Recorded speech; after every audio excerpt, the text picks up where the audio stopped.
Bakit halos lahat ng mga sikat na artista may YouTube channel na? I mean, hindi pa ba sapat ang kinikita nyo sa ABS at GMA? Before, when I was vlogging and acting on TV at the same time, people were really judgmental of me. We basically just got kicked off the set because I was filming. Vlogging was not really socially acceptable. Put that shit away. And it was almost frowned upon by many of the artistas that I was working with. Parang everyone's just staring at me. Kumusta, Glyza? How are you?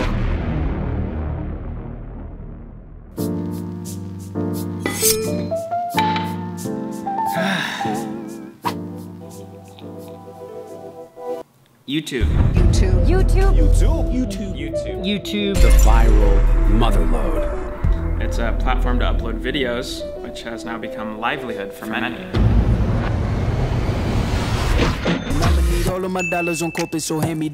So as of recently, especially in the past year, traditional celebrities from television or artistas have flooded the YouTube space and are becoming vloggers. Hi, this is Jeneline Mercado. Hello, everybody. Hi, guys. Hi, guys. Hi. Are you guys ready to explore with me? Welcome.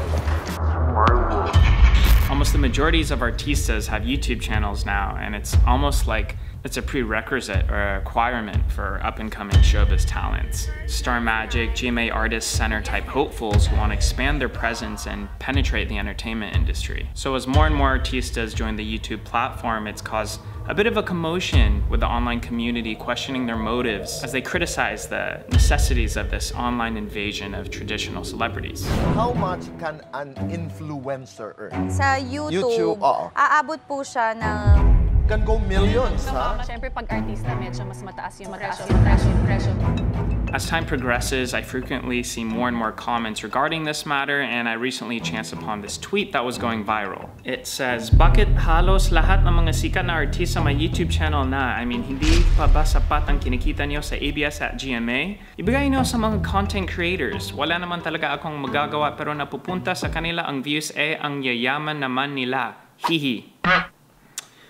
So there's a bit to say about this, and it brings up a good discussion. As both a digital creator and someone who's dabbed in and out of television, I've been on both sides of the spectrum, so I can understand both perspectives. One, as a YouTuber who just wants job security, and then two, as someone else trying to penetrate the online platform and expand their brand. Ultimately, it's a bit more complex than it actually seems, and there are a lot of misconceptions with the entirety of the situation. Most notably, how everyone in the YouTube community is affected by all of this. Because believe it or not, most everyone benefits.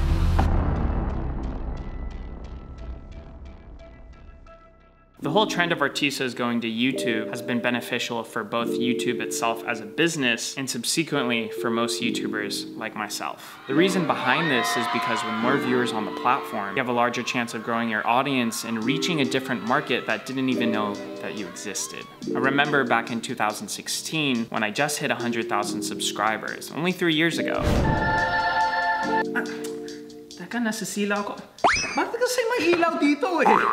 I asked my YouTube manager if she thought it'd be possible for me or any other YouTuber in the Philippines to be able to hit a million subscribers within the next couple of years. And she told me no, probably not, because there weren't enough users on the platform and the vast majority of the country was still consuming their content via television. At the time, there were only a handful of YouTubers getting substantial amount of views. It was Lloyd Cadena, Michelle D, Janine Novella. We were just averaging, I think, 100,000 views a video, which there wasn't anything bigger than that at this time.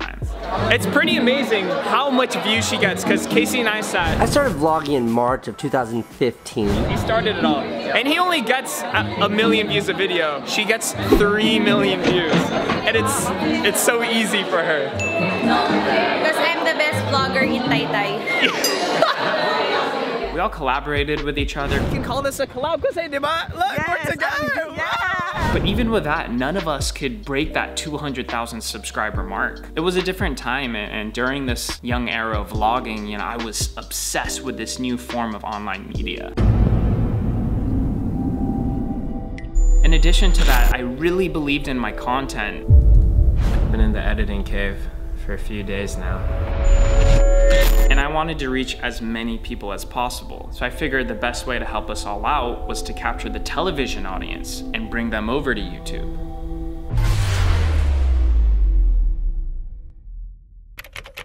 I'm going to be taking a huge break from vlogging. You know, I do believe that today's television is interesting to its viewers, no doubt. They continue to watch it. But where I always thought television can improve is in value-added content. Share a positive mindset at ipakita sa inyong lahat my own unique perspective and how I carry out my own lifestyle. This is the reason I decided a TV show, which at the time angered many of my own viewers who thought I was selling out.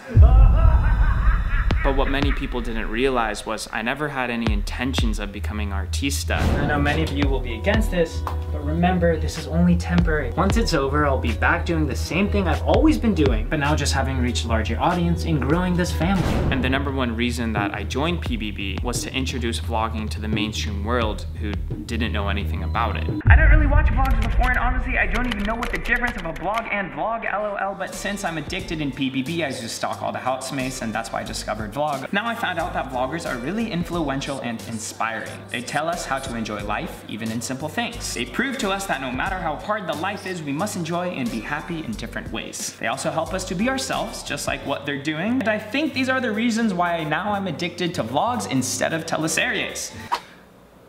Yun. That's what I was trying to do. Now, as many of you know, I didn't have the best experience, but I got comments like this all the time, which basically validated that 3 months I spent going insane inside the PBB house. The goal was to make vlogging more known to the mainstream, and at least in that one thing, I was successful. Something that's worth noting is that back in 2017, I'm saying that like it was such a long time ago, it was 2 years ago. Most people didn't know what vlogging was and they'd never heard that term. Walang YouTubers, vloggers dito sa Pilipinas, lalo sa showbiz, so they probably think I'm crazy. And anytime people saw me with, you know, my fat camera. Uh-oh. Say hi to YouTube, Miss Menchu. They would ask me what I'm doing. I'd have to explain to them the word vlog, vlogger, and the whole vlogging concept, and it'd be like a long conversation. People didn't know what it was. Back then, people called it vlogging. Hello everybody, I am the new addition to Will and Friends Vlog.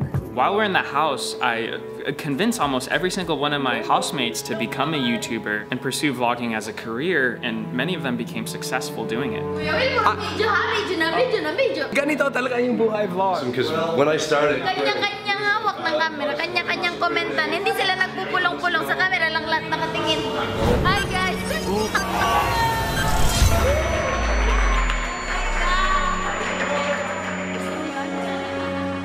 A lot of them needed work, and I explained to them that, you know, you could take the matters into your own hands and make a career for yourselves, because you can't rely on TV networks or anyone else to give you shows or make you famous. This was the reason I chose vlogging over being an Artista. I mean, the work is never always consistent, but it can be, and you'll be up there for a year or two, and then boom, you get in your late 20s, you get into your 30s, and it's really hard to get work. You have to figure out something else in life. The thing with YouTube is you never become stale. You only continue to grow your brand, reach out to a bigger audience, and you're free to do whatever you want. There's really no end with YouTubing. Politics, favoritism, none of that. You have the power. Edward, My, and Kisses found enormous success on television. But what happened to the 20, 30 other housemates?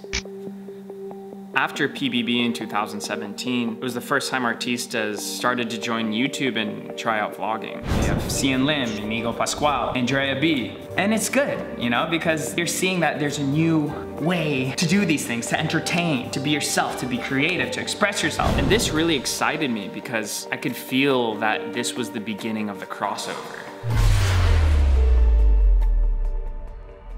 I'd been talking about this phenomenon for the longest time before anyone really cared to listen to me. The television industry is going full force into multi-channel networks, into the digital world, onto the internet, because the internet is the future.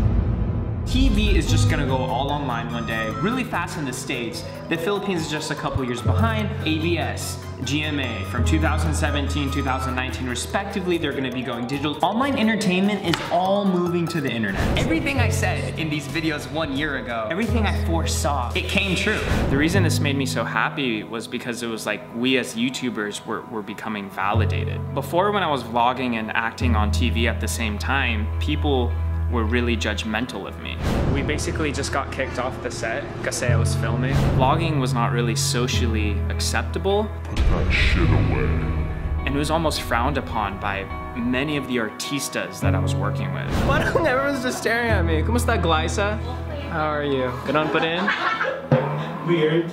Alright, this is getting weird. But I don't blame them, you know, because I understand that it looks weird. This guy's talking to his camera, parang baliw lang, you know. And the thing is, IG stories didn't even exist back then. So that whole concept of just filming everything, hindi naman uso yan. People just weren't used to it. And on top of that, YouTubers weren't really taken seriously as a profession. There's a stigma that we didn't have a real job or that YouTubers weren't on the same level as Artistas. But then once Artistas started to become YouTubers, I felt like it was the bridging of that gap between YouTubers and professional entertainers.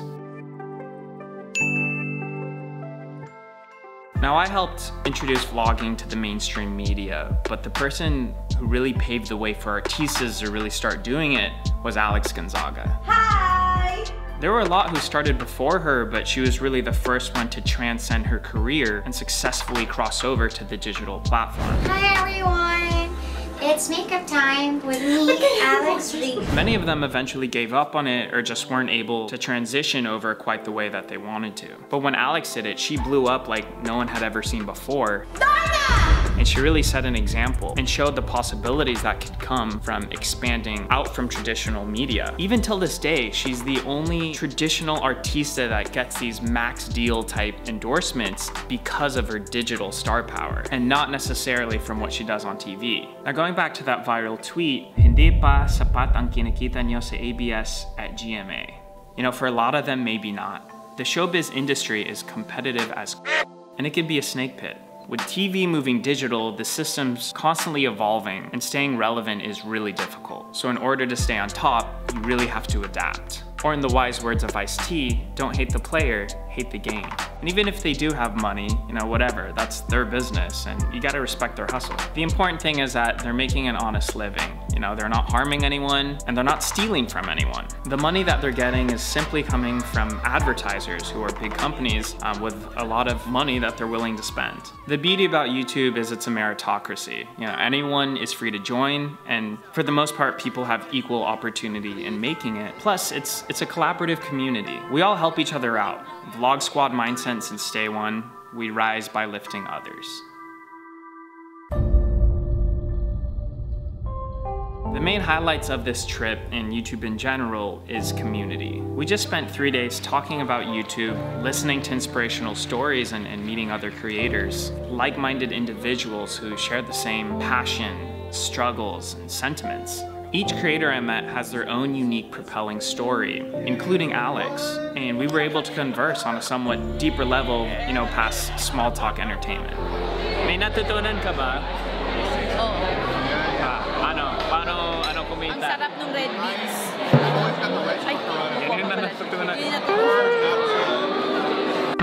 I find her journey quite fascinating, and I told her it's a story I'd like to tell and that she should tell, so that you can see her in a different, more serious and inspirational type perspective. You know, something refreshing. And if you want to see that collab go down, then 50,000 likes! Let's hit that shit! Let's go! Collaborations are great, and that's the beauty of YouTube. You know, we're not competing. It's not about comparing, it's about sharing. As YouTubers, we generally support each other. Hey, what's up, bro? What's up? My boy, RCW!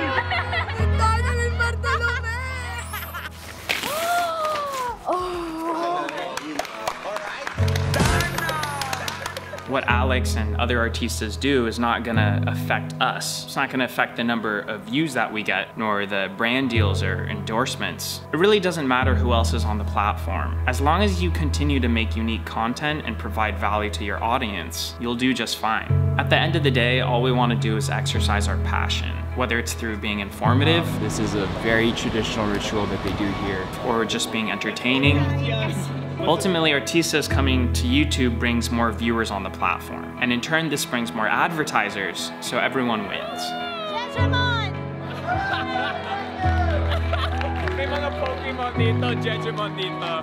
Jejemon!